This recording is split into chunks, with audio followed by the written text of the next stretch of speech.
Tara DeVeaux.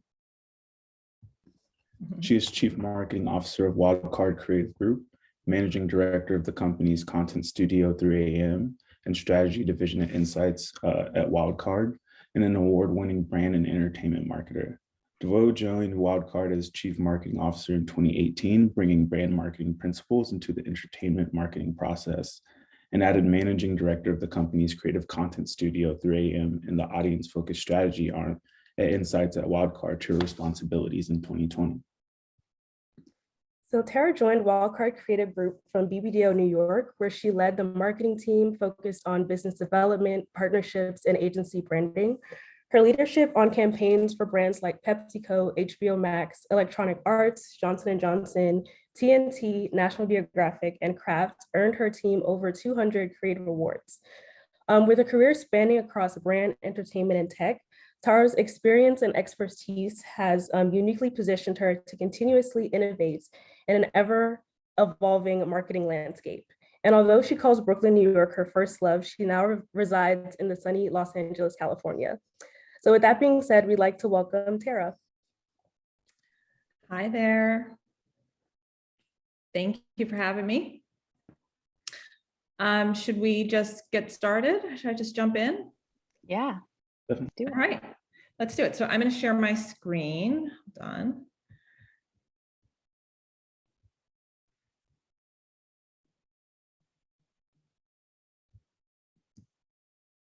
There you go.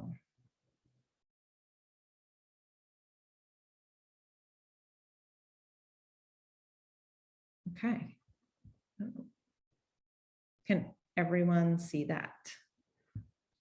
Or at least Fade and Trey, I can see you guys. Okay, good. So hi, everyone. I am Tara DeVeaux. I'm super excited to be here today. I'm just going to jump right in. You guys, I can't see questions as they pop up since I'm in full screen, but please, if you have questions, we can either go through them as they come up, or we can hold them to the end. It doesn't make a difference to me. So you guys play it how you want to play it, or how you normally play it is cool. As Trey and Fade said, I am oops, now I can't move my screen. There we go. I'm CMO of Wildcard Creative Group. It's an entertainment marketing company here in LA. And I'm managing director of their creative content division, which is called 3AM, where we do content experiential events, as well as full-on social campaigns. And I run our insights and strategy group. I say that all of us in our company are world builders, but really what my job is and has been is I started in this business as a account person. And really what I do and what I am proud of doing is creating an environment where world building creativity can occur and then eventually live out in the world. Because it's not just about the creativity and the creativity happening, as you guys will find in your careers. You have lots of great ideas. Getting those ideas actually out in the world and made is probably the hardest part ever. It's going to be the hardest part ever of your job. And so that I really take pride in being able to build environments where this creativity can be inspired, and then also kind of work in partnership with clients to get them comfortable enough to swing big. And that's really what we try to do. So worlds that I have been a part of building, I worked with HBO for 7 years, worked with them in not just building the HBO brand world, but also building the world of Game of Thrones. Mountain Dew, I worked with for many years on and ran that business for the agency BBDO, where I was CMO, and then before that, an account person there. House of Gucci most recently was a fun, crazy world. I don't know if you guys have seen the movie, but it was one that we were charged with building on the social side, which was pretty interesting. Doom Patrol, which is a show on HBO Max, And then a couple of years ago, we worked with Adidas to launch their first ever shoe for a gamer. And me not being a huge gamer myself, that was a really amazing world to be a part of building. But my favorite world and the most important world for me is the world that I have built, where my friends, my family, my support network exists. And I put that in here because you guys are early in your careers, and there are going to be moments in your career where you are going to have to choose between the amazing work that you might have the opportunity to do or the personal life that you are hopefully also building for yourself. And so while I have won many awards and I have had great campaigns that have had lots of fanfare, the most important thing for me has always been and continues to be, as a daughter, a granddaughter, a friend, a mom to 2 amazing children, a single mom at that. Those are the most important pieces, and my favorite world is the world that I have like purposefully surrounded myself with. And I just want you guys to always keep that in mind because it's not usually talked about, but it is super important. All right, so I've been talking a lot about worlds. Let's talk about what world building actually is. It's the philosophy of our company. And you guys know Star Wars, Marvel Cinematic Universe. On the brand side, we're brands like Supreme, Telfar, which is my favorite brand world right now that I just want to live in constantly. All of those worlds are immersive. They make you feel excited for more, for the next thing that's going to drop. It's the reason why people stand outside in the freezing cold in Soho on lines for Supreme. And they transport you to a new place. We consider anything that helps better create these worlds in our audiences or consumers' mind as world building content. So the worlds that people want to immerse in, the movie, the brand, those are things that are created by the creators within that universe. But in order for them to enter that world, usually they're entering that world through some form of marketing. Sometimes it's a 30-second spot in the entertainment side. It might be a trailer is the first invitation that you receive into a world. But all of the other rabbit holes that you fall down are the world building content that is created by people like the people I work with every day and people like you guys are going to become as you continue to grow into your careers. So why do we call it world building? Well, we call it world building when we focus on world building because we believe that audiences are really numb to the traditional construct of brand-led storytelling. The scrolling, the Netflix and every other streaming service algorithm has just flooded us with content and I think very old and traditional way of experiencing marketing. And it's just no longer even being paid attention to by most consumers. And so we think that the future really is about more than storytelling. It's about immersion. It's about immersing audiences into a story, empowering them to participate in the outcome, not just shouting messages, but actually getting people involved and charged and energized by being immersed into your world. And that world can be an entertainment world. It can the world of a film or a TV series. It could be a gaming world. And it can even be a brand world. Brands are not just utilities, or they shouldn't just be utilities. They have to be entertaining now. And I believe, and the reason why I left a kind of very brand-led company to go to an entertainment-led company is because I do believe that the future of brand storytelling is more rooted in entertainment than it is in how we've kind of traditionally approached brand marketing. So as a company, we believe in world building so much that we literally wrote a book about world building. So I can send you guys the link, or I can share it with Emma and she can get it to you guys to the book. We did a video series on it, but when I joined the company in 2018, One of the things that I felt we needed was, a lot of times when you go to clients and you have like a big ass idea and you're pitching, there's a TV spot, but then there's also this website and there's experiential thing and you want to do an NFT and you want to, all of those things. And the client says, and I've had this experience more times than I want to admit, the client says, I love that spot. Let's do that spot. All that other stuff. Yeah, if we have extra money for it, we'll do it. But then it all falls by the wayside.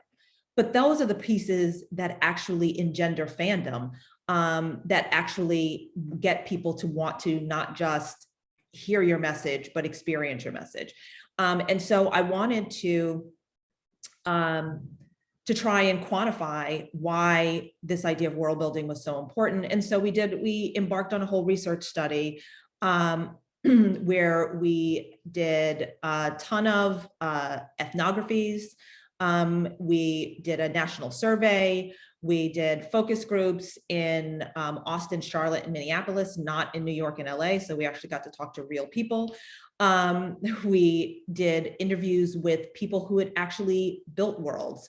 On the brand side, we talked to a bunch of people. We talked to John Landau on the entertainment side, who's responsible for building Avatar, which many people think of as, one of the first really truly immersive worlds. Well, I guess Star Wars would probably be considered first, but Avatar is certainly a very immersive world. And there's a new Avatar movie that they're working on. We talked to people at Riot Games. So wanted to speak to people in the gaming space where a lot of people are moving, especially younger people are immersed. Those are their favorite worlds, are gaming worlds. And then we also did a physiological study where we worked with USC and their immersion neuroscience group. We had like little nodes attached to people as they were watching content and got to see how the content actually impacted their heart rate, their attention span, and all that kind of stuff. So it was a year-long study.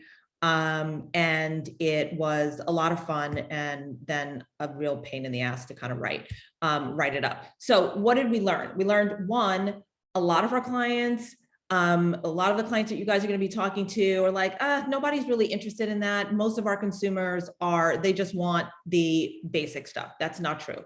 It's not geeky. It's not that the only people that are looking at this extra content or are going to your pop-up event are going to be the super fans.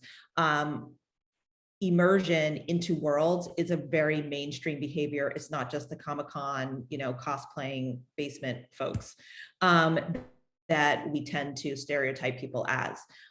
In fact, 2/3 of all US media consumers self-identify as people who like to go deeper after watching a show or film or playing a game or experiencing a brand. In fact, 77% of them have fantasized about being transported into an imaginary world while they were consuming the content. They actually want to be in the world, not just watch the world. 1 and 2 have fantasized as being their own character in the world. And we found that these consumers can basically be broken up into 2 different groups. It's not surprising. The names kind of indicate who they are. They're all-ins, we call them, and visitors. Tends to be a little bit more all-ins. They are people who, surprisingly, want to go all in when they find a world that they love. They're constantly looking for ways to go deeper. And then there are visitors, and these are people who enjoy immersing in a world, and then they'll occasionally go back and search for additional content, stories, and experiences. The all-ins tend to skew a little bit more male. They also skew younger. They are rabid consumers of all types of content, daily to weekly world building content. They are also willing to spend more money to get that experience and to go deeper. Visitors tend to skew female, which I found was interesting because a lot of our clients do not think that world building content is even appropriate for a female-driven title or female-driven brand. They're maybe interested in it if it's a Mountain Dew or it's a Taco Bell, something that they think of, as a younger guy brand experience. But women actually are very interested in world building. They're just not as rabid consumers of world building. And they tend to usually find a world that they love and then fully immerse themselves in that one world, whereas all-ins and on the male side, they're in like 5, 6 different worlds at a time. Their top shared worlds, not surprisingly, you have the Marvels, the Stranger Things, Grand Theft Auto, Game of Thrones. This was finished in about 2019, so Game of Thrones was still on. But then they also talked about Nike, Patagonia, as brands that had created a world that they could imagine themselves living in. I heard things in focus groups where someone was like, Allstate, I want to live in the Allstate world with that guy Mayhem that will just fuck shit up and it'll just not be, there's no consequences for it. So there are brands that are really, and whether it's consciously or not, have created very vivid worlds. Someone said they want to live in the Ralph Lauren world because they feel like that's like yacht life, and so it's not just the entertainment and the gaming side. There is an opportunity to do a really better job at building brand worlds, because we know that because there are brands that have done it. When they love a world, they will go back again and again. On the entertainment side, we've all experienced this, like who is watching The Office for like the 500th time? That is a world that they think they want to live in. I don't know why, but they do. They see the, movie over again. They buy merchandise. They dress as a particular character. They follow social media accounts. They research theories. They will, if it's a game, they'll play the game over and over again. Subscribe to a Reddit subreddit channel. And for our clients, they're willing to spend money to be immersed. And as we begin to talk about the metaverse and Web 3.0 and what that actually looked like, the idea that people are willing to spend money, the idea that people are willing to buy an NFT to have a piece of a world is a really important learning as we begin to move into what the kind of future of Web 3.0 is actually going to look like. But what makes them most excited? They want the marketing of the world to be as entertaining and exciting as the actual world itself. They are looking to you guys to make good, great shit. It's not just that they want the market. It's like, well, it's marketing. I really don't expect it to be good. There is an expectation that the marketing is going to fully immerse them in the same way that this original world did. And so what are the kinds of things that they get excited by? I want to see more of, obviously, day in the life of the main characters, but I want to see what technology and innovation looks like in this world. I want to see what the backstory and mythology is in this world. What is the architecture and the music, the food, the diet? What do cars look like in this new world? What are news stories, sports stories? They love the idea of brand and entertainment kind of intersecting and living in entertainment worlds. What does a brand ad look like in an entertainment world was also something that was super interesting to them. So then we went into not just kind of who these people are and what kind of content do they like to see, but how do you actually get them to immerse in your world? And we found that there were 2 key elements that world building consumers needed to immerse. Number 1 is an invitation that moves them. And we found that there were 5 key emotional motivators that really work to drive immersion. 1 was surprise and adventure, real world escape, nostalgia. One of the worlds that we found that people were really interested in, Ralph Lauren being one, where it felt like it was harkening back to a different kind of time. On the entertainment side, Downton Abbey was like a world where people said they wanted to live, even if they were the ones living with the servants downstairs. It was like, oh yeah, that's like, I like that idea. The Crown. I want to hear more about history and shared memories. Of course, connection with others and feeling a part of a community is a huge motivator to joining a world and being part of a world. And then personal enrichment, feeling like it's changing your perspective on your life and your experiences. All right, the second thing, first thing they need is an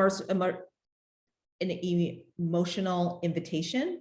The second thing they needed is to actually believe.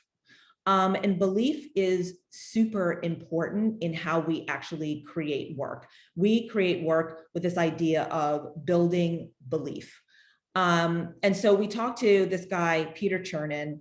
He used to run Fox Studios. He's now a producer, produced way back like Planet of the Apes trilogy. He also produced Hidden Figures, Greatest Showman, New Girl, P-Valley. This is this guy. And that was one of the things that he had said to us was people are looking to be transported. They want to believe they're in a different world. The best expressions are by genuinely gifted artists, taking audiences into the world in which their characters live with different creatures, different time and space rules, sometimes even magic. They need to believe. So how do you build belief? Based on our research, we found that, as we call our little belief triangle. I'm sure the designers on the call will be like, that's kind of shitty, but whatever, it's PowerPoint. But our belief triangle, they need to believe, in order to believe, they need to have characters that have depth and dimension. They need to have a story that is believable, and depth that is the piece that is also important, where it feels expansive. It doesn't feel like it's a one-dimensional world. It feels like it is a world that is big enough and worthy enough to explore. Okay. So to recap, immersion is the new norm. It is not shouting messages at people, is not the future of marketing or storytelling. And it is mainstream for consumers to want to immerse into new worlds. When they're immersed, these consumers will spend more money to further their immersion into the world, and content and experiences that expand their understanding of a world is what most excites them, whether that's entertainment or brands. And they need emotional driven invitation, and they need to have belief in a world's rules to want to stay immersed. And what you get is an emotionally engaged, happy to pay premium, high recall consumer who will return to the world again and again. So how does this, there's a lot of entertainment language in this. So how does it apply to brands? We know based on the research that world building does break through and it sustains engagement with consumers, but branded content is often just focused on the likes, right? That's where, oops, sorry guys. I thought I turned my phone off. I guess not.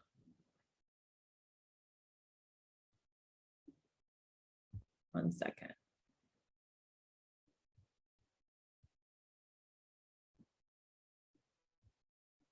There you go.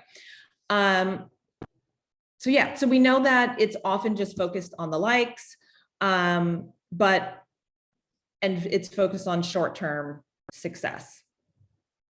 So what if you turned your brand's content strategy into more of a world building strategy? How would that actually change? And what are the questions that you'd be asking yourself if your focus was less on likes and more on building a cohesive and immersive world?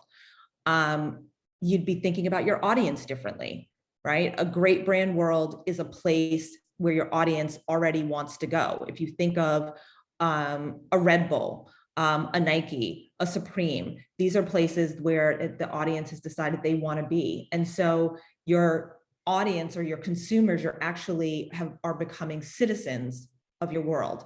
And thinking of them as citizens is a slight shift in perspective, but it's an important one. You start doing citizens personas. You're thinking about cultural insights. You're looking at breakthrough reports become the focus. instead of demographics and psychographics. On your brand DNA, you are now thinking about, great brand worlds are creating emotional connections, and how do you move people? So you're looking at what's the emotional invitation that your world can offer. And that's how you focus. I mean, all of our briefs are now written from an emotional invitation. It has changed our brief development.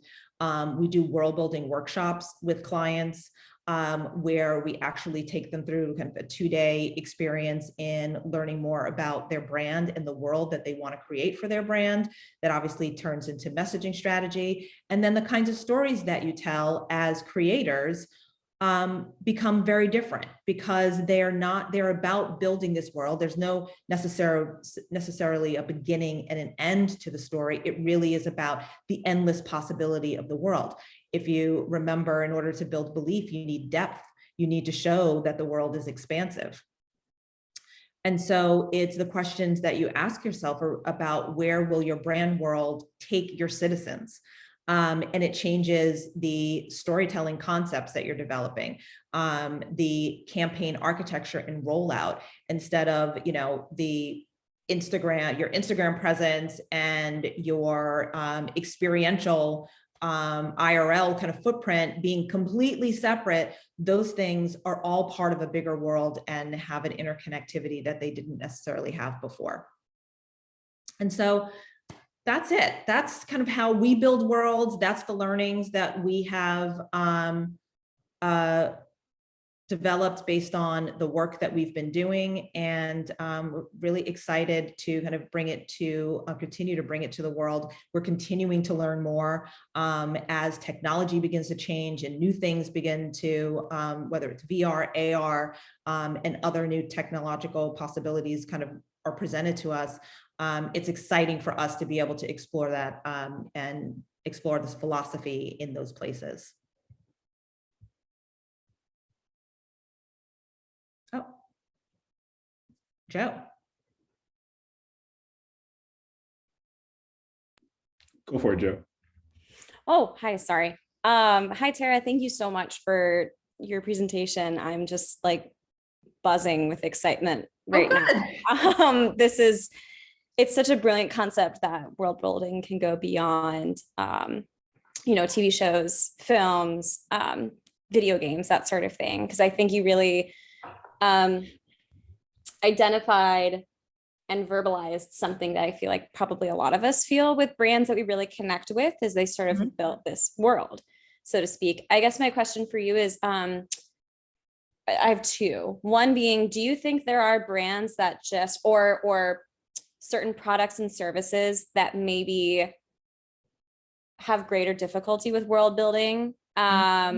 Like either it's just harder to do because of the product they're trying to sell, or they're sort of stuck in, previous years practices when it comes to advertising and stuff like that.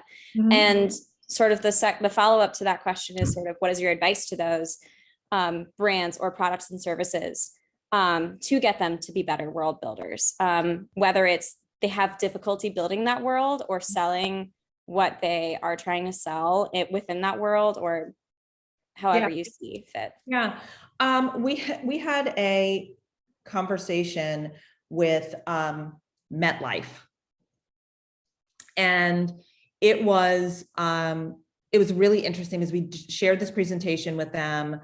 They were super excited about the possibilities of telling stories in different ways, but also felt that how do you reconcile that with, I've got this brief for like life insurance and I need to, that needs to be my focus, is my life insurance brief. I think that with brands that are like that, I think financial brands also, I think actually I would back up for a second. I think financial brands tend to think that it's difficult, but they probably have an easier time because of those things, the things that they're selling are so interwoven into your life. But I do think that those brands tend to be the bigger brands And it is more so the bigger brands with very structured and kind of rigid infrastructure that tend to have the hardest time. So it's not necessarily about the category. It's more about the infrastructure, because this does require you to really think about how you are working differently and to think about that in a different way, to kind of blow up, if you will, the way of brand building, and to begin to think of brand building as world building. And so I do think that the life insurance brief can be done this way, but the whole idea of how you write briefs in a company is different. How are all of those things connected? How are you taking people through the life cycle and immersing them into that world?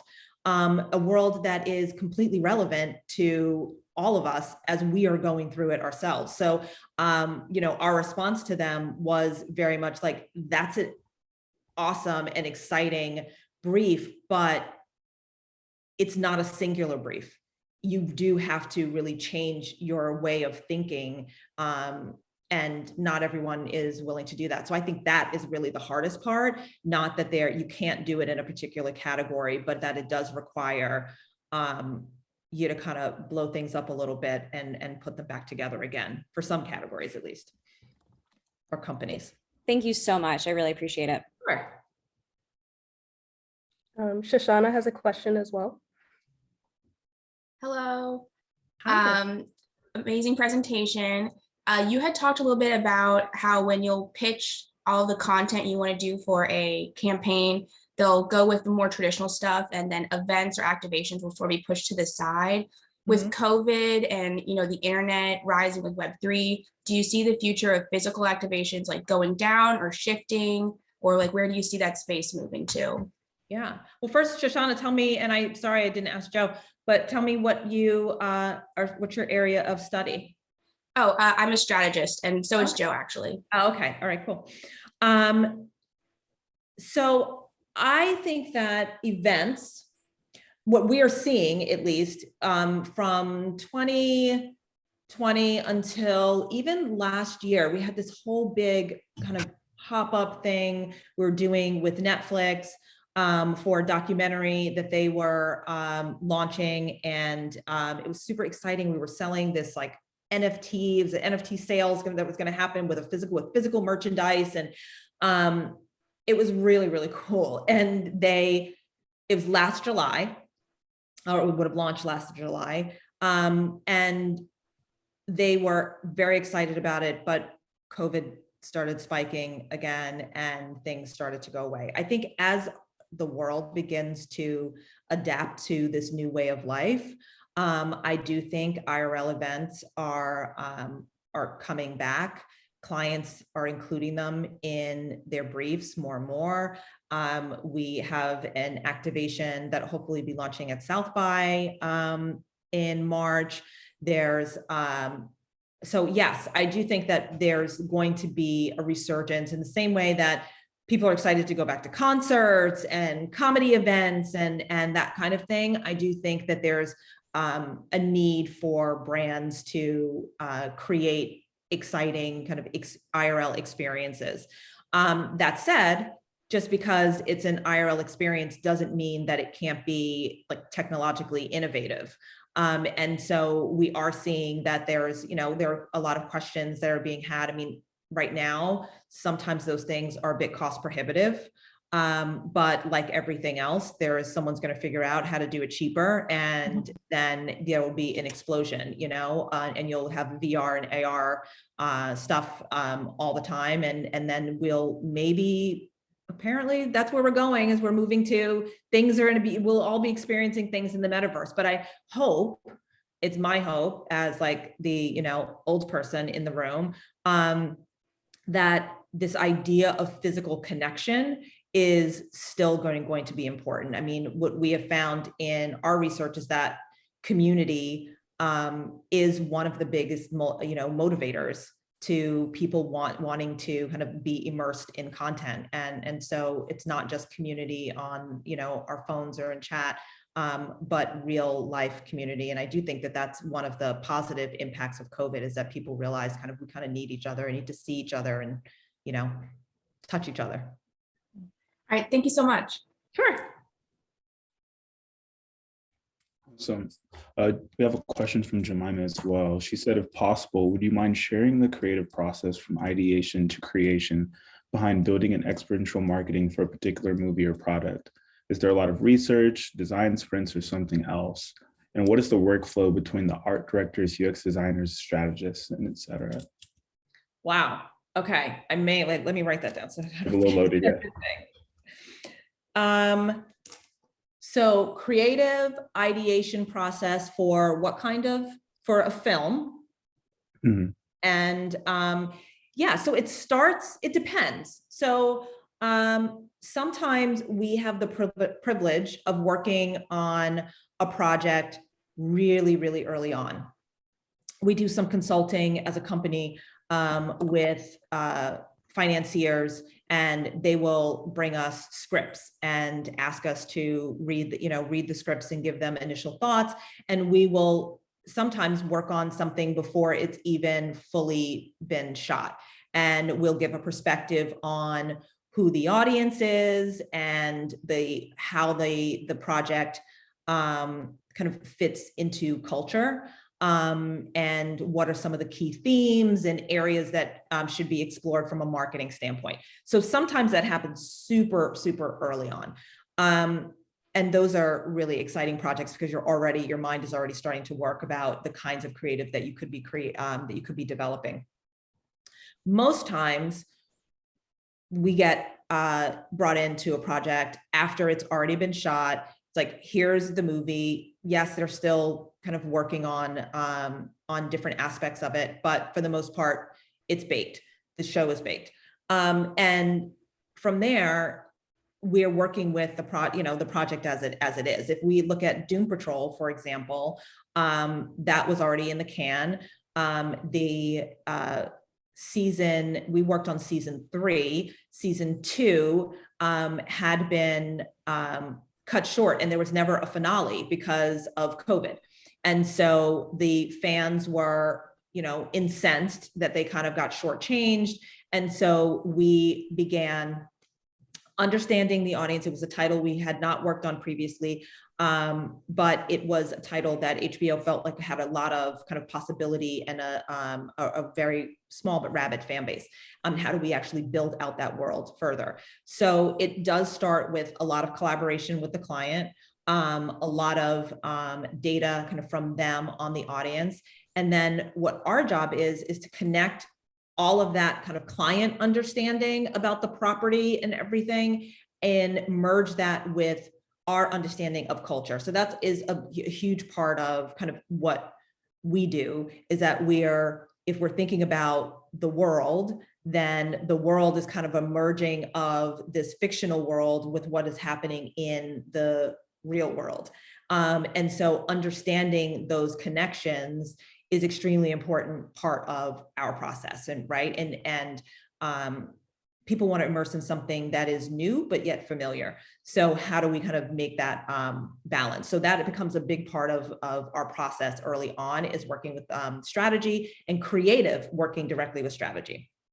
From there, we will go and actually just present tons of ideas. We present ideas early on, like before, first looks. So if you just think of the way you experience entertainment, you experience a lot of times you'll just get like a shot of that, someone in character or what have you. So from that moment, which is that kind of first peek into that world, that first invitation into the world, what we do is then create all of the other little rabbit holes. Like, how do you then create all of these other little entry points for people to enter the world? So for Doom Patrol, we created we did kind of like a mysterious countdown to the first trailer. We did a whole like longer form content piece that was kind of like a Doom Patrol vacation. It's called Vacation Patrol, where people could actually call into a number and get exclusive content that kind of led them to what was happening in the season. And then we present a bunch of stuff to the client decides what they want to go with, and then we go off and we start to make it. So the other part of your question was around workflow. And so the workflow, it depends on what we are actually selling. This was a heavy social campaign. It's content development. So we had an integrated producer that handled we'll oftentimes find a production partner, because there's some production we do in-house. We do motion graphics, we do editorial, design, all happens in-house. But any kind of live action shooting and full-on animation, we do some 3D stuff, but full-on animation, we do out of house. And so our integrated producer identifies the partners, presents them to creatives. Creatives decide, okay, yes, we want to go with these three. We usually triple bid things out, present 3 different options to the client with our recommendations. And then we go back and we start making things, and we're, very timeline oriented. Entertainment moves very, very fast. It moves very slow, and then it's like off to the races, and it moves extremely fast. And so we have daily, what we call stand-ups, production meetings, where it's, here are the 5 assets that need to get done today. Here are the things we need to present to the client by the end of day today. Here's what needs to get presented to the client tomorrow. And we literally assign the number of hours that each person is supposed to be working on a particular thing, because we may have 5 projects working, going on at the same time. So you've got 2 hours to do this, and you've got 5 hours to do that. And you need all day to concept on this one piece. And so resource management is a huge part of what we do. We do a lot of brainstorming sessions if we have sprints where we need to get to an idea really quickly, where we get everybody in a room. Thankfully now, we do that in person. But we are mostly remote, but we'll do brainstorming sessions in person where everybody just gets in a room and brings in ideas from the creative teams to the editors to the strategists, come in and just think about a brief. We did that for a Viking project that we're working on now, which was really fun. And so, yeah, it depends on the project, but I hope that helped to answer your question in some way. If not, please let me know how I can further explain. Awesome. We have another really interesting question in the chat from Rick. He said, what's the opinion been on clients on creating worlds and experiences in Web3 and the metaverse? I think that no one understands Web3 and the metaverse, first of all. So and no one knows when we will actually be at a point where we're actually have seen the realization of Web3. I found, I was on a panel, a metaverse panel, or a panel that was about youth marketing, and turned into a conversation about the metaverse. And someone said that, I'm actually looking at it now, Web 1.0 was about read. Web 2.0 was about reading and writing, right? So commenting and commentary became important. And Web 3.0 is going to be about read, writing, and owning. So ownership is going to be kind of the future of the metaverse. I have no idea if that's bullshit or not. I have no clue. But what I do know is that our clients are interested in experimentation. And I think that is what's happening a lot now. And it happened a lot before. If you guys know of some of the like classic marketing things like BMW films, which came out, I don't even know, it came out before, there was any Facebook, before there was really even broadband like internet, where you had these BMW basically created mini films for a new car launch. And the films were by these ridiculously high-end like film directors, featured talent from Clive Owen and Madonna and James Brown. And I mean, it was just insane. And it took you, in order to download one 15-minute film, it was like 3 hours to download it. But people were like, there were 6 of them, I think. And people were downloading them. And so there's always going to be ideas that are experimental, that are kind of experimental and are ideas that are actually ahead of the technology that you need in order to really experience them fully. But what we are seeing is that clients do want to play. NFT is the kind of the first place where everybody seems to want to get their feet wet. They have no idea if this is going to ever be valuable. There are people that are just flooding the market with a bunch of like BS NFTs, but it's an opportunity for a client to kind of play in that space. VR and AR, we're seeing that a lot as well, and clients kind of asking about that. And how do they kind of build out the world in that way? I would say that they're fun experimentations, but unless they're still early adopter, as far as the folks that you're going to get, which is fine. And but it's an opportunity to kind of play around with it while the technology is still kind of working itself out. Awesome. We also have a question from Andrew. He says, is there a good example or use case beyond brand as entertainment? For example, worlds that educate, that provide utility, resource, connection to others, etc. Can you repeat that question again? Sure. I can even elaborate on it if it's helpful. Yeah. Hey, Andrew. Sorry. What do you do? What do you do at school? I'm one of the faculty members. Ah, okay. Well, cool. Yeah. How are you? I'm doing well, thanks. Thanks so much for being here. This is super timely and topical to some of the work that we're doing in our courses. So I think the insights are amazing, and I think this will inspire our students to think beyond the brief. So thank you so much. No problem. What do you teach? Broadly speaking, strategy, design, and technology.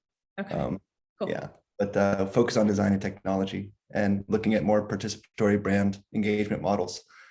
So this is perfect. Yeah, thanks so much.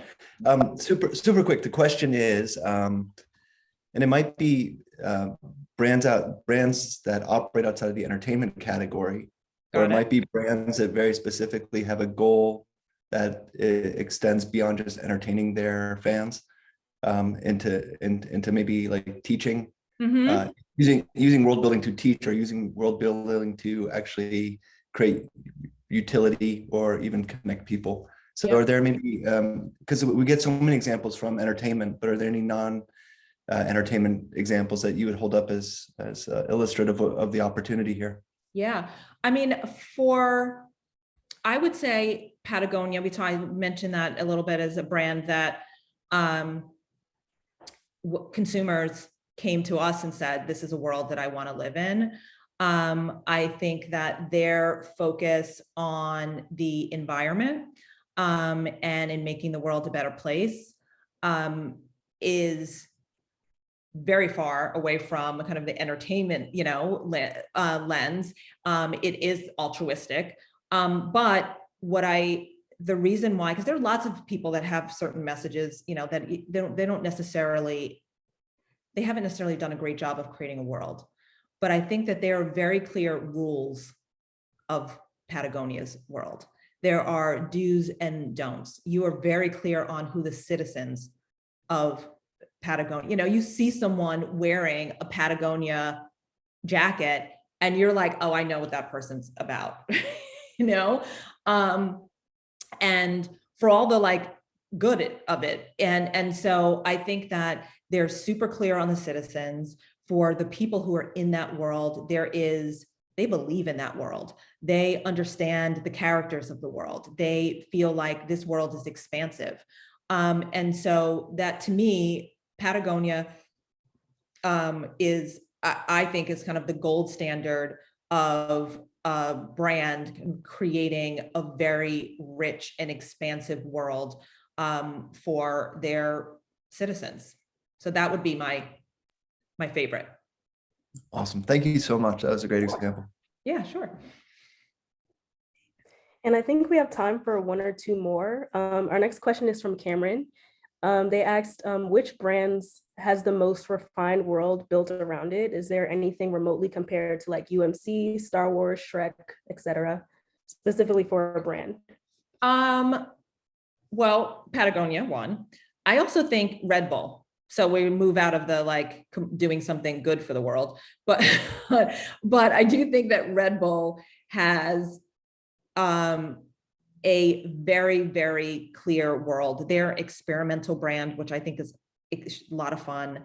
I mean, I remember back in the day when they were doing Red Bull music and they were moving into lots of different categories. And because I worked on Mountain Dew, which is a soft drink, but is used, the function of it is very much in the energy drink space.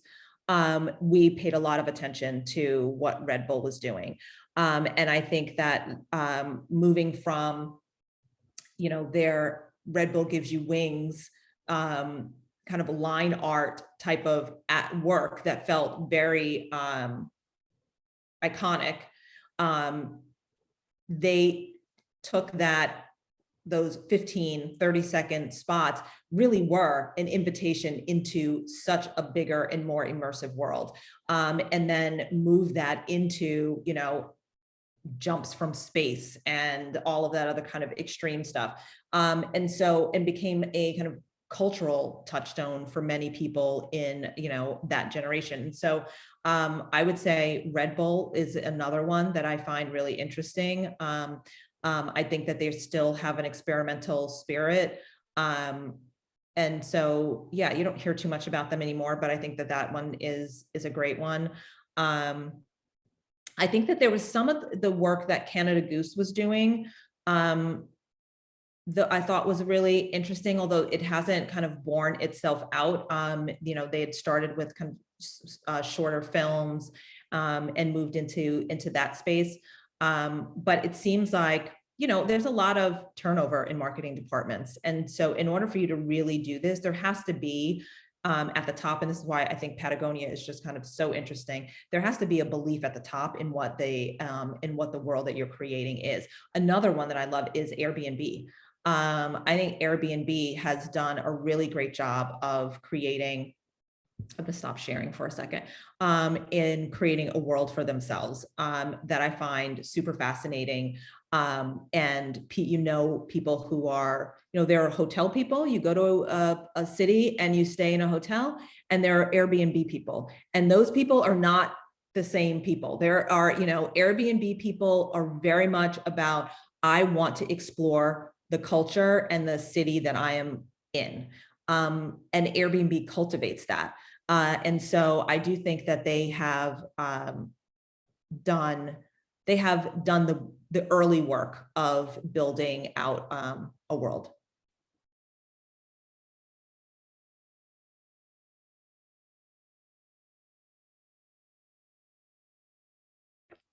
And then we do have one last question from Leanne. She asked, how do you think independent artists have adjusted to the need to build for world building as a brand? Independent artists, like freelance consultants. Who asked that question? If you want to just. So I was thinking more in terms of like musicians and independent artists that are working to build a brand in the public eye that isn't necessarily a company or something like Airbnb, more individual. Mm-hmm. Let me think.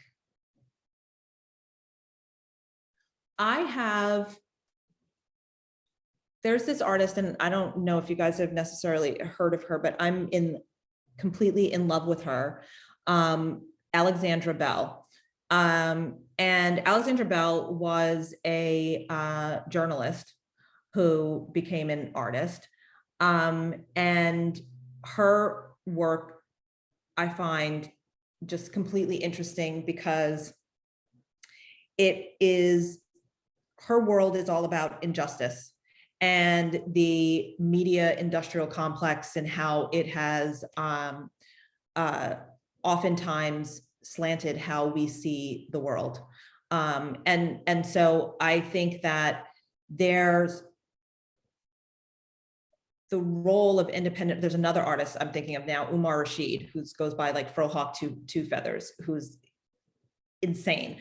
Even more widely known, Kehinde Wiley. I think that these people have done a great job with their art in immersing people into a different view of the world or seeing the world in a different way. I don't know if necessarily they have created a fully immersive world themselves, but I do think that through the art, you are connecting with culture in a different way. Which is a part of kind of what we do, right? So I talked about, this idea of understanding your audience, but then understanding how the film or the show, whatever, is going to live in culture. And I think that they've done a really great job of bringing a different view of culture to life, and getting people to kind of, like I said, see the world differently. So those would be my kind of favorite three. And I think that's really what the world of contemporary art, at least, that's the role. Certainly on the music front, the work that's being done now with like oral sound, and I think that there's a lot of opportunity there. We have clients that have asked us to kind of explore that. There's a lot that's happening, and I think is going to happen in the next couple of years, particularly around the deaf community, that you see is how do we kind of give that kind of experience in a way that they can experience it as well. We're getting those kinds of things. Apple is a client of ours and is very has moved very forward, and I think they're ahead of the game kind of in that area. So I hope that answered the question. That's awesome. Thank you so much. Yeah, you definitely answered. All right. Looks like we've hit time. Tara, thank you so much for being here. Thank you for talking to us about the world of immersion and world building. And now we're going to turn it back over to Emma. Awesome. Yes, Tara, thank you so much. This was fantastic. Before I send you all to your breakout room, if you are signed up for that, I just have a couple announcements. Next week's forum is in person at the School of Business. I will send an email reminder about that. And then there's also a optional session in the afternoon with our forum speakers next week too. Okay, so if you signed up for the breakout room, I'm going to send you there now. And if not, have a fantastic Friday. Bye, guys.